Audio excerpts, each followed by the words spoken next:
এবার ভেনেজুয়েলায় আক্রমণ আমেরিকার। বন্দি সস্ত্রীক ভেনেজুয়েলার প্রেসিডেন্ট, বন্দি প্রেসিডেন্ট নিকোলাস মাদুরো এবং তার স্ত্রী, এমনটাই দাবি ডোনাল্ড ট্রাম্পের।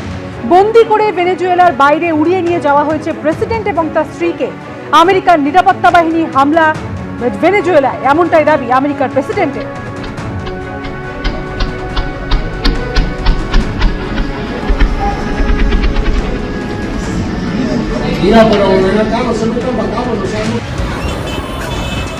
The United States Armed Forces conducted an extraordinary military operation in the capital of Venezuela.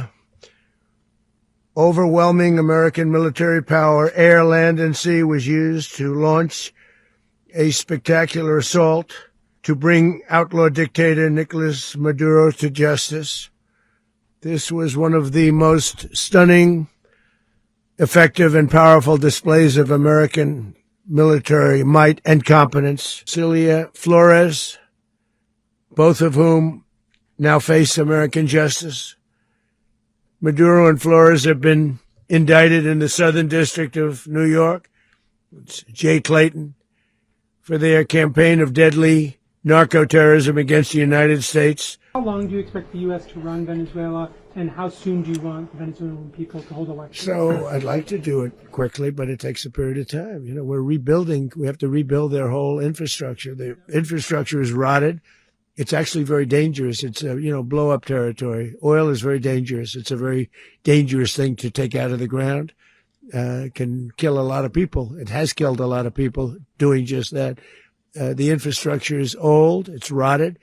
Much of it is stuff that we put there 25 years ago, and we're going to be replacing it. And we're going to take a lot of money out so that we can take care of the country. We'll run it properly. We'll run it professionally. We'll have the greatest oil companies in the world go in and invest billions and billions of dollars and take out money, use that money in Venezuela. And the biggest beneficiary are going to be the people of Venezuela. We're not spending money. The oil companies are going to go in. They're going to spend money. We're going to take back the oil that, frankly, we should have taken back a long time ago. A lot of money is coming out of the ground. We're going to get reimbursed for all of that. We're going to get reimbursed for everything that we spend.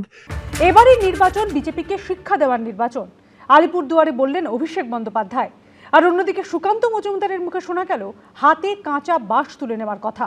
ভোটের আগে এভাবেই সভামঞ্চ থেকে একে অন্যের দিকে challenge ও হুমকি ছুড়ে দিয়েছে শাসক বিরোধীরা। আর এরই মাঝে তৃণমূল ছেড়ে কংগ্রেসে ফিরলেন মৌসম বেনজির নূর।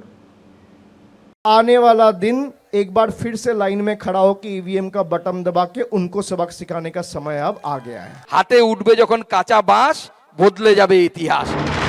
নির্ঘণ্ট ঘোষণা হয়নি, তাতে কি রাজ্যে বিধানসভা ভোটের দামামা যেন বেজে গেছে। নতুন বছরের শুরু থেকেই চরমে উঠেছে বাকযুদ্ধ, আর সমান তালে চলছে হুমকি হুঁশিয়ারি।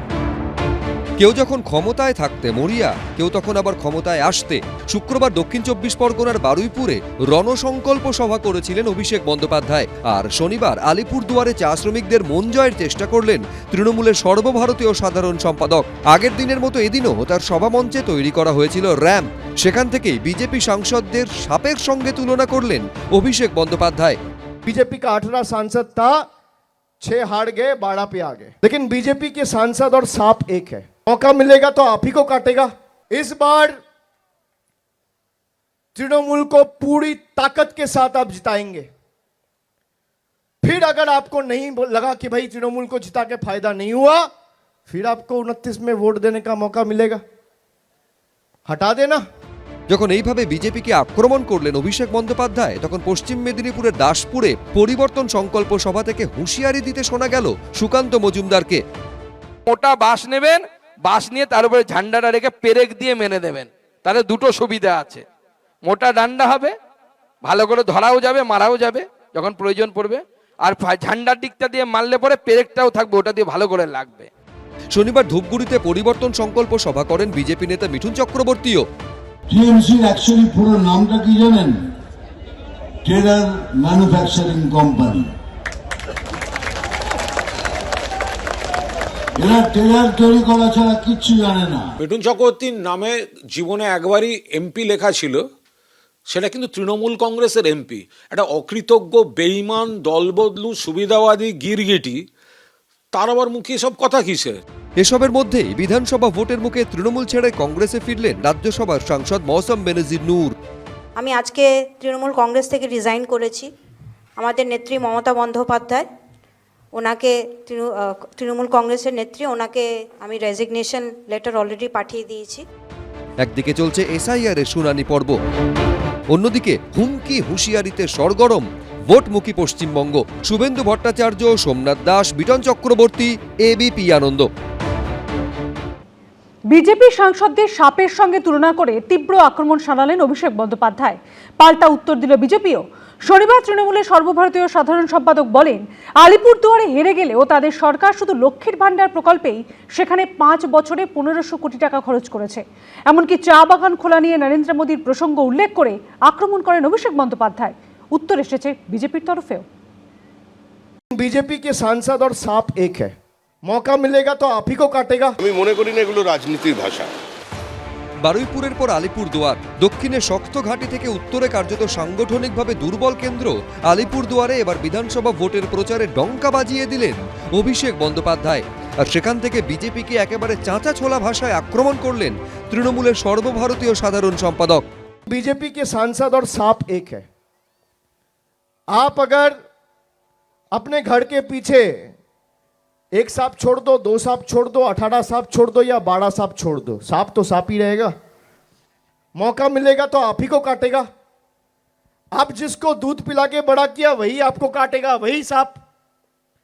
तो इस बार भाई एक भी सांप नहीं रखना इस बंगाल का मिट्टी में, और खास करके इस अलीपुरदुआर का मिट्टी में। এই ধরনের মন্তব্য কোনো রাজনীতিবিদ থেকে এবং যিনি এত বড় একটা সর্বভারতীয় দলের উত্তরাধিকারী হতে চলেছেন তার কাছ থেকে প্রত্যাশা করে। চলতি মাসে 19 দিনে 26টি সভা করার কথা রয়েছে অভিষেক বন্দ্যোপাধ্যায়ের। আর দ্বিতীয় সভাটি এদিন ছিল আলিপুরদুয়ারে, এমন একটি জেলা যেখানে ভোটের ফলের নিরিখে তৃণমূলের থেকে কয়েক কদম এগিয়ে রয়েছে বিজেপি। কারণ এই জেলার 5টি বিধানসভা কেন্দ্র কুমারগ্রাম, কালচিনি, আলিপুরদুয়ার, ফালাকাটা, মাদারিহাট সবকটিতেই 2021 সালে জয়ী হয়েছিল বিজেপি। 2024-এর লোকসভা ভোটেও আলিপুরদুয়ারে জিতেছেন বিজেপির মনোজ টিগ্গা। এই রকম এলাকা থেকে কেন উত্তরবঙ্গের প্রচার শুরু করলেন, এদিন সেই প্রশ্নের উত্তর দিয়েই সভা শুরু করলেন অভিষেক বন্দ্যোপাধ্যায়। 2021 में 5 के 5 सीट में तृणमूल कांग्रेस हारी थी। अब मैं आपको बताना चाहता हूं मैं हार से क्यों शुरू कर रहा हूं। बंगाल में बीजेपी हारी तो बंगाल के सारे पैसे बंद। हम अलीपुरदुआर में हारे हैं, लेकिन इसी अलीपुरदुआर के सभी महिलाओं को, माओं को, बहनों को 1500 करोड़ रुपया खर्चा करके हमारे सरकार ने लक्ष्मी भंडार दिया है। হিসাব দাও, টাকা নাও, কতবার কেন্দ্র বলবে। আমি টাকা নেব সেটা আমার অধিকারের মধ্যে পড়ে, কিন্তু হিসাব দেওয়াটা আমার অভ্যাসের মধ্যে পড়ে না। এটা তো চলতে পারে না।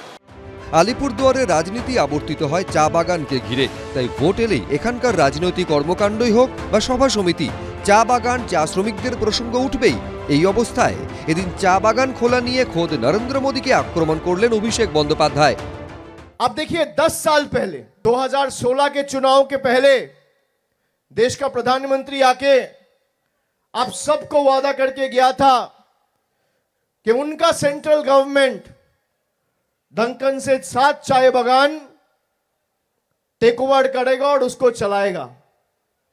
10 साल में एक नोटिफिकेशन इशू किया था, उसको भी विथड्रॉ कर लिया गया है। जिस पार्टी का प्रधानमंत्री का बात का कोई महत्व नहीं है, उस पार्टी कभी आपको कोई भी राहत दे सकता है क्या? চা বাগানের জমির ওপরে একটার পর একটা রিসোর্ট হচ্ছে, চা বাগানের শ্রমিকদের যে অধিকার সেটাকে পর্যন্ত তৃণমূল কংগ্রেস বাজেয়াপ্ত করেছে। জঙ্গলের কাঠ লুট করেছে, নদীর বোল্ডার তুলে নদীর গতিমুখ বদলে দিয়েছে। ইল্লিগাল স্যান্ড মাইনিং এর কারণে সামগ্রিকভাবে উত্তরবঙ্গের ইকোলজিক্যাল ব্যালেন্স ধ্বংস হয়ে গেছে। মঙ্গলবার বীরভূমে সভা করার কথা রয়েছে অভিষেক বন্দ্যোপাধ্যায়ের। অরিন্দম সেন, সৌমিত্র রায়, অরিত্রিক ভট্টাচার্য, এবিপি আনন্দ। এবিপি আনন্দ, এগিয়ে থাকে, এগিয়ে রাখে।